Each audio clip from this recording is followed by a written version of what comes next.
So, here I am again. For many years, I have been getting up at the 3 a.m. hour and casting spells to protect the meek, to ensure protection for myself and others that I care about. And as I sort through imposters, I wonder if the real Elon Musk cares about me the way that I feel that he does, because I am an empath, because I'm a lot like the fictional character Xavier from the X-Men. And I wonder if he knows that I worry about him. And I worry about if he's okay.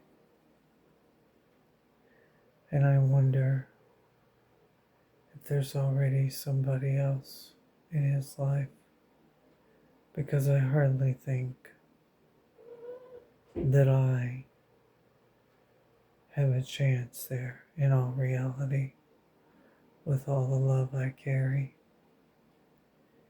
But it is a great thing for me to not be negative after all these years, for me to want to believe in love at 58 years old, as bad as things are around me, and as dire as things are around me, and all the abuse that I live in and deal with every day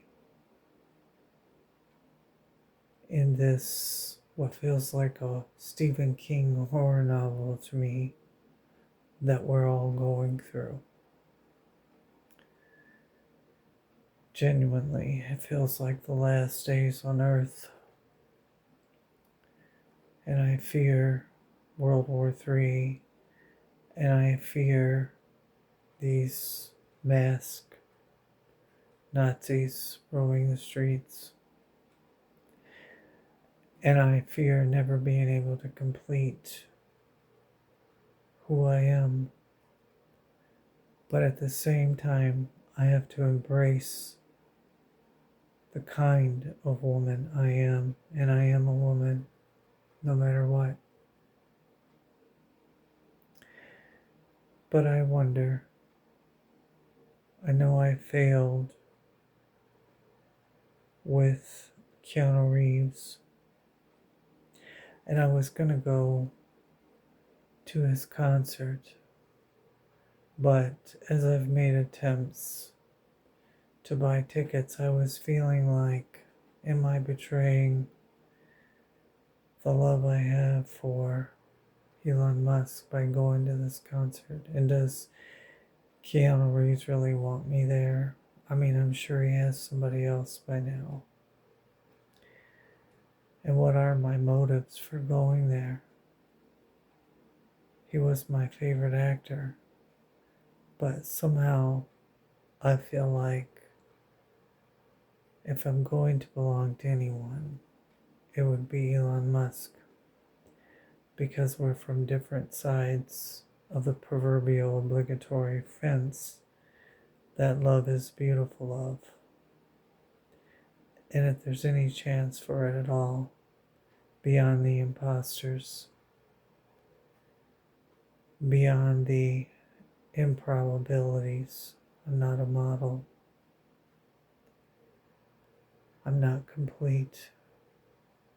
And he's supposed to hate people like me, but I don't really believe that's true.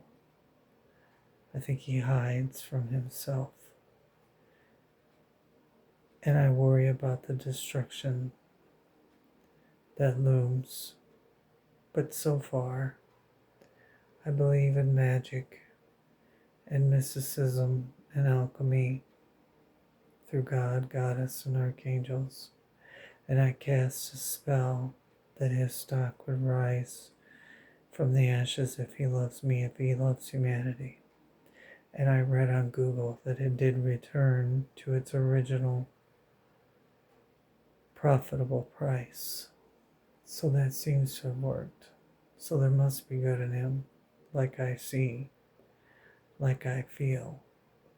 And I know he hides behind a door in his mind in a room from who he really, truly is. And it's really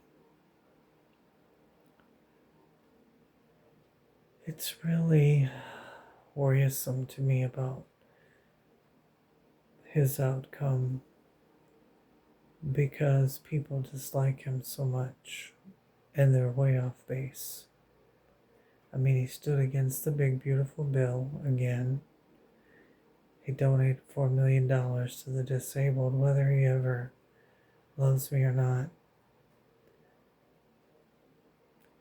All I know is I want to be loved.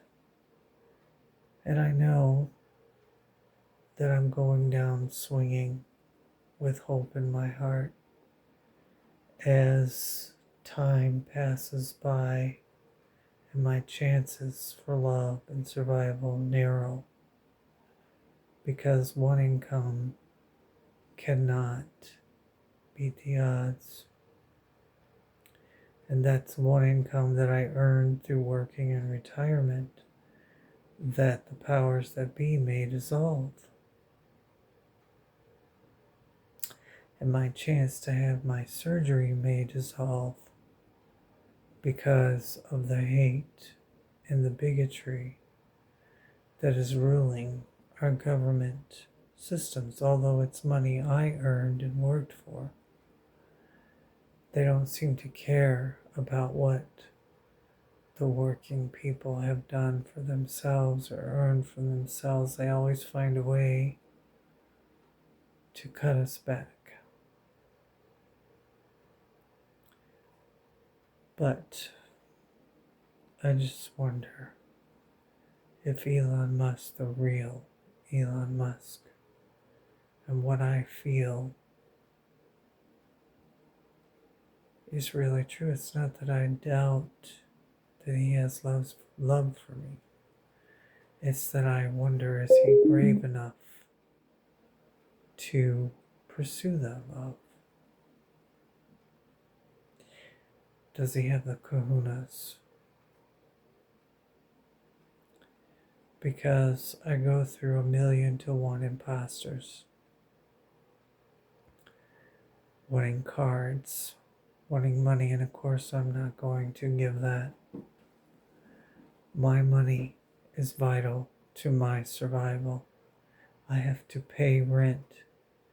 I have to help with bills here in this house, first and foremost, before I can do anything for self. I am responsible. And I also worry about humanity itself, even those who hurt me. How will the working class survive in the face of such hate? Hate is destroying people who vote against their interests. Powers that be that obstruct freedom and democracy, that are hurting themselves and not fully realizing it until it's too late. Because it's going to come to a point to where money is obsolete because of what they're doing.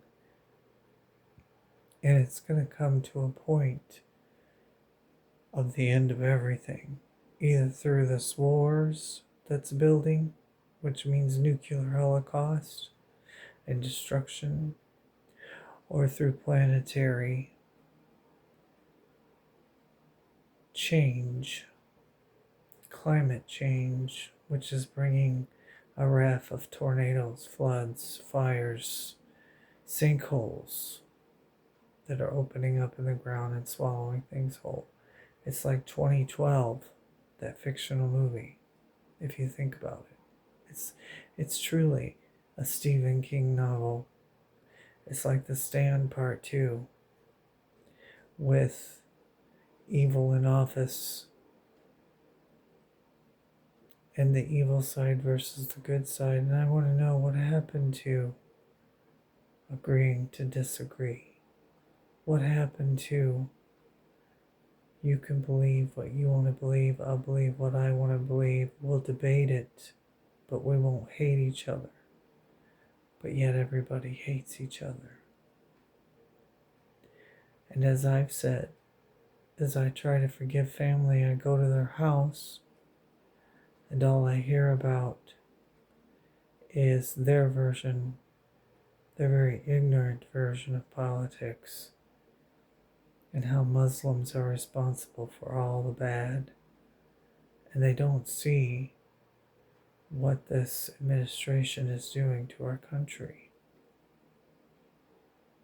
Again, diversity and immigration holds America up, makes us special.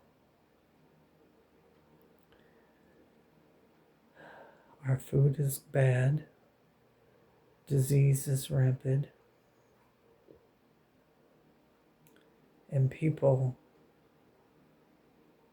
I see a lot of good people out there standing up for what is right, but they should be doing more. But I understand their fears of protesting peacefully while people in masks are murdering them. So I wonder, is this the end? Is this a true life version of a Stephen King novel? Because it's definitely the theme, the genre seems to be horror.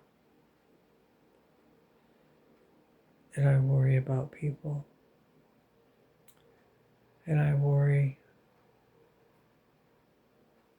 about a man who has so much more than I do. And I need to be loved. And I wonder, could it be real? Would he love me? As others probably laugh at me. But in my world, the only option I have, the only power I have, is to get online in a world of AI and imposters and try to get through to a man that I love. As impossible as that is, through 1,000,000 to 1 imposters, and I've already failed once. And I've accepted responsibility of that failure. And the clock is ticking. And time for me is nearing and running out. Will I be loved? And so in closing, I say again my saying, every day I must go on. Every day I must be strong. Every day I must be, for there's no one else in this world, on this earth, in this life, in this universe like me. God bless and protect the meek, archangels, goddess, God Almighty, empower the meek.